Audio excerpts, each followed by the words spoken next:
ಸಿದ್ದರಾಮಯ್ಯನವರು ಏಕವಚನದಲ್ಲಿ ವಾಗ್ದಾಳಿ ನಡೆಸಿದ್ರು.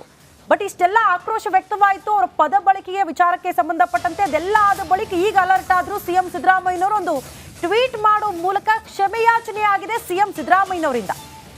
ರಾಷ್ಟ್ರಪತಿ ಮುರ್ಮು ಬಗ್ಗೆ ಸಿಎಂ ಏಕವಚನದಲ್ಲಿ ವಾಗ್ದಾಳಿ ಮಾಡಿದ್ರು.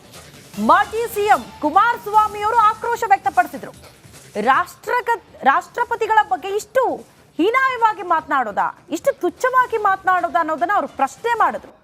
ಅವರಷ್ಟೇ ಅಲ್ಲ, ಸಾಕಷ್ಟು ಜನ ಆಕ್ರೋಶ ವ್ಯಕ್ತಪಡಿಸ್ತಾ ಇದ್ದಂತೆ ಈಗ ಸಿಎಂ ಸಿದ್ದರಾಮಯ್ಯನವರು ಒಂದು ಟ್ವೀಟ್ ಮಾಡೋ ಮೂಲಕ ಆಕ್ರೋಶ ಭರಿತವಾಗಿ ಮಾತನಾಡುವಾಗ ಪದ ಬಳಕೆ ಆಗಿರೋದು ಸರಿಯಾಗಿಲ್ಲ, ಅದು ನನ್ನ ಗಮನಕ್ಕೆ ಬಂದಿದೆ, ಹಾಗಾಗಿ ವಿಷಾದ ವ್ಯಕ್ತಪಡಿಸ್ತೀನಿ ಅಂತ ಸ್ವತಃ ಸಿಎಂ ಸಿದ್ದರಾಮಯ್ಯನವರು ಒಂದು ಟ್ವೀಟ್ ಮಾಡೋ ಮೂಲಕ ಕ್ಷಮೆಯಾಚನೆ ಮಾಡಿದ್ದಾರೆ.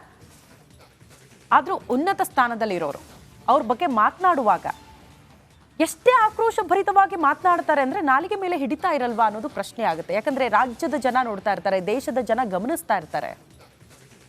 ಒಂದು ಒಳ್ಳೆ ಸಂದೇಶ ಕೊಡ್ಬೇಕಲ್ವಾ ಸರ್? ಇಲ್ಲ, ಖಂಡಿತವಾಗ್ಲು ಸಿದ್ದರಾಮಯ್ಯನವರು ಇದು ಅಕ್ಷಮ್ಯ. ಅದು ಹೌದು, ಬಹಳ ಅಕ್ಷಮ್ಯ. ಇದು ಈಗ ಅವರು ಕ್ಷಮೆ ಕೇಳಿದ್ದಾರೆ, ಅದು ಬೇರೆ ವಿಚಾರ. ಆದರೆ ಇದನ್ನೆಲ್ಲ ಇದು ಕ್ಷಮೆಗೆ ಅರ್ಹ ಕೂಡ ಅಲ್ಲ. ಅದು ಕೂಡ ಸಿದ್ದರಾಮಯ್ಯನವರಂತ ಓರ್ವ ಸಿದ್ದರಾಮಯ್ಯನವರು ಕೂಡ ಅವರು ಹೇಳ್ತಾರೆ, ಅವರು ಕೂಡ ಹಿಂದುಳಿದ ವರ್ಗದಿಂದ ಬಂದಂಥ ನಾಯಕ, ಯಾವ ರೀತಿ ಇವತ್ತು ಮುಖ್ಯಮಂತ್ರಿ ಆಗಿದ್ದಾರೆ ಅಂತ ಹೇಳುವಾಗ. ಆಮೇಲೆ ದ್ರೌಪದಿ ಮುರ್ಮು ಅಂದರೆ ಬಾಬಾ ಸಾಹೇಬ್ ಅಂಬೇಡ್ಕರ್ ಯಾವ ಸಮಾಜ ನಿರ್ಮಾಣ ಮಾಡಬೇಕು ಅಂತ ಬಯಸಿದ್ರು, ನಮ್ಮಲ್ಲಿ ಹೇಗಿತ್ತು, ಅಲ್ಲಿಂದ ಏನಾಯಿತು, ಸಂವಿಧಾನಗಳೆಲ್ಲ ಆದ ನಂತರ ಪ್ರತಿಯೊಬ್ಬರಿಗೂ ಕೂಡ ಸಮಬಾಳು ಸಮಪಾಲು ಏನು ಉಂಟಾಯಿತು. ಹಾಗಾಗಿ ದ್ರೌಪದಿ ಮುರ್ಮು ಅಂತವರೊಬ್ಬರು ರಾಷ್ಟ್ರಪತಿಯೆಲ್ಲ ಆಗೋದಕ್ಕೆ ಸಾಧ್ಯ ಇತ್ತ. ಅದಕ್ಕೆ ಕಾರಣವಾಗಿದ್ದೆ ಸಂವಿಧಾನವೇ ಅದಕ್ಕೆ ಕಾರಣವಾಗಿದ್ದಂಥದ್ದು.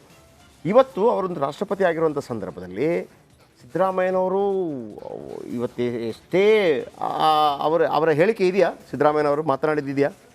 ಇದ್ರೆ ಪ್ಲೇ ಮಾಡಿ, ಪ್ಲೇ ಮಾಡಿ.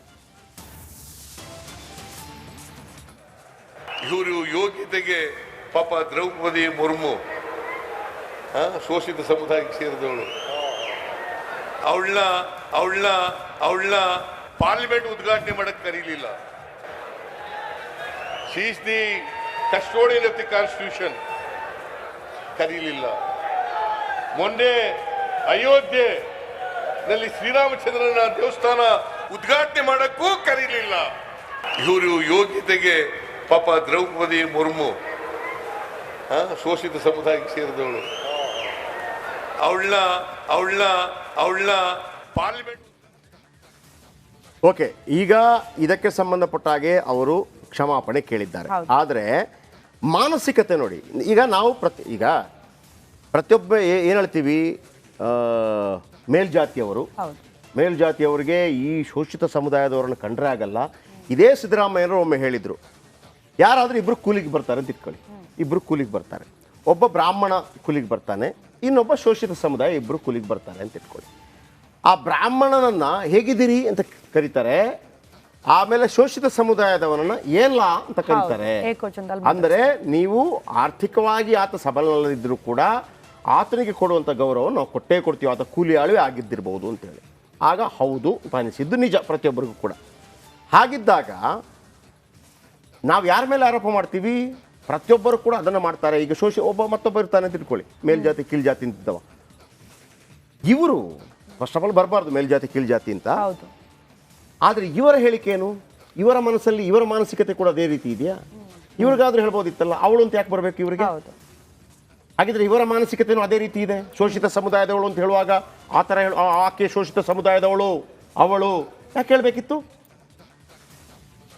ನೀವು ಅವತ್ತು ನೀವೇನು ಹೇಳಿದ್ರಿ, ಒಬ್ಬ ಬ್ರಾಹ್ಮಣ ಮತ್ತು ಒಬ್ಬ ಶೋಷಿತ ಸಮುದಾಯದ ಕೂಲಿಯವರು ಬಂದಾಗ ಏನು ಬುದ್ಧಿ, ಹೇಗಿದ್ದೀರಿ ಅಂತ ಹೇಳ್ತೀರಿ, ಅಥವಾ ಏನಲ್ಲ ಅಂತ ಹೇಳ್ತೀರಿ ಅಂತ ಹೇಳುವಂಥ ಮಾನಸಿಕತೆ ನಿಮ್ಮಲ್ಲಿದೆ ಅಂತಂದರೆ ನಿಮ್ಮಲ್ಲೂ ಕೂಡ ಅದೇ ಮಾನಸಿಕತೆ ಇದೆ.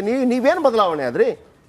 ಇದು ಬಹಳ ದೊಡ್ಡ ಬ್ಲಂಡರ್ ಸಿದ್ದರಾಮಯ್ಯ ಕಡೆಯಿಂದ ಆಗಿರುವಂಥ, ಬಹಳ ದೊಡ್ಡ ಬ್ಲಂಡರ್. ಅಂದರೆ ಶೋಷಿತ ಸಮುದಾಯದವನ್ನ ಶೋಷಿತ ಸಮುದಾಯ ಕೂಡ ಬಯಸ್ತಾ ಇಲ್ಲ ಅಂತ ಆಯ್ತಾಗಿದ್ರೆ ಅವರು ಉನ್ನತ ಮಟ್ಟಕ್ಕೆ ಇರೋದು. ಸಿದ್ದರಾಮಯ್ಯನವರು ಅದಕ್ಕೆ ಸಾರಿ ಕೇಳಿದ್ದಾರೆ, ವಿಷಾದ ವ್ಯಕ್ತಪಡಿಸಿದ್ದಾರೆ.